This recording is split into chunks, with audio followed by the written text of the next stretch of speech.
உள்ளத்திலே சேர்ந்ததன் பேச்சு நாடு நகரம் எல்லாம் ஆதரவை திரட்டவே காங்கிரஸ் சாதனையை எடுத்து சொன்னார். காங்கிரஸ் கட்சியினை வெற்றி அடைந்துள்ளது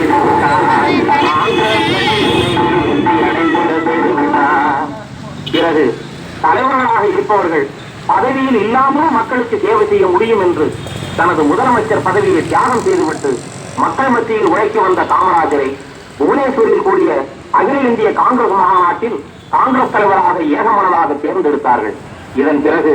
ஜனநாயக சோசியலிசத்தை நாட்டிலே பரப்ப வேண்டும் என்று காமராஜர் தீவிரமாக பணியாற்றி வந்த நேரத்திலே நேரு மறைந்தாரே நாடுதான் பண்டித நேரு மறைந்தாரே நாடுதான் மூழ்கியதே